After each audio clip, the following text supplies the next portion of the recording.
So sustainable, it's a very wide and loose word. It's funny, when I launched the line, I didn't really know that word sustainable. I wasn't using it. I was using the word thoughtful, but obviously it then came around to be a big point of view. And of course what I was trying to do was sustainable.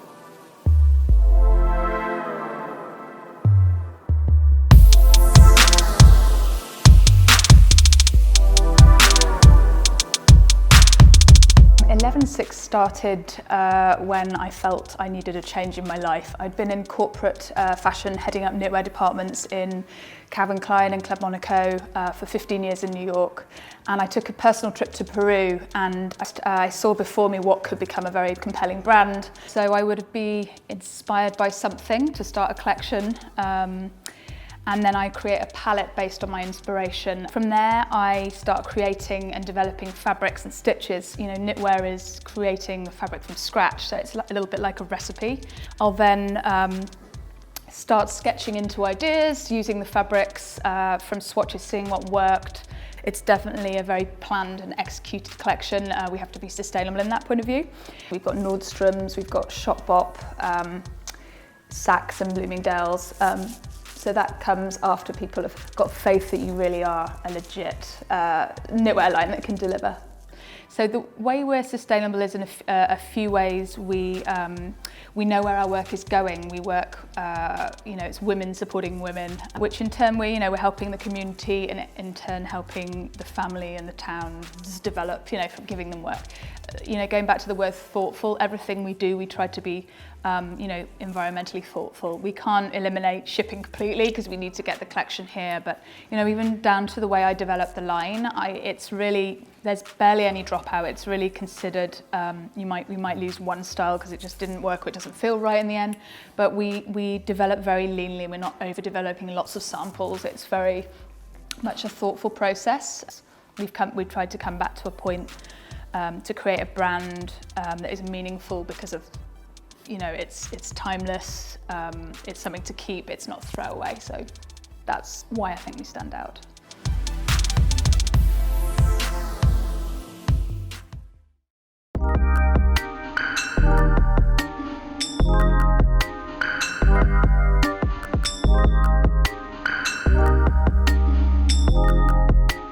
I've always been into thrifting and secondhand shopping and vintage ever since I was in elementary school. Around the corner was where we began, and it had been a consignment store for about 8 years, so the town really supports consignment and likes it, and I've definitely benefited from the history of that space, but we were there for 3 years, and then we're here now. I think moving to this space was a big step.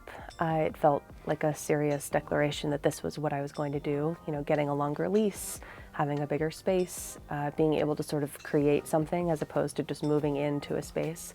My creativity is not just about looking at you and being like, I'm going to put stuff on you. It's about talking to you and finding out, what do you need? What does your life require? What are you afraid of? What are you inspired by? What do you want to wear that you're not wearing, and why? A lot of things, there's some things can just be for fun. They can just be for you. And I think that when you're buying things secondhand, there's more of an opportunity for that. I realized that this was a vocation when I was working in Massachusetts at the consignment store there, when I realized how many women had body image issues and how normal it was to talk badly about yourself. So I've learned recently about the body neutrality movement, which is really just about accepting the fact that your body is not the most important thing about you. You are allowed to feel neutral about your body. The work I do is really important. My kindness is really important. My cooking skills, or whatever it is that makes you feel like you, can absolutely be illuminated as the most important thing. And you're allowed to say, I hear these messages from media and I'm ignoring them. A lot of my passion and what drives me are those moments where I'm able to have a conversation with somebody and have them leave feeling less in turmoil about what their body is, or leave with a garment that they would not have chosen. It kind of goes without saying, right? You can live a vibrant and happy life no matter what your body looks like. I think that there's a sense of camaraderie and community that you don't see many other places. There is such diversity of age and income in this area that I think really brings a colorful life to the community that I think is sort of invaluable, and something I've really learned from and come to love.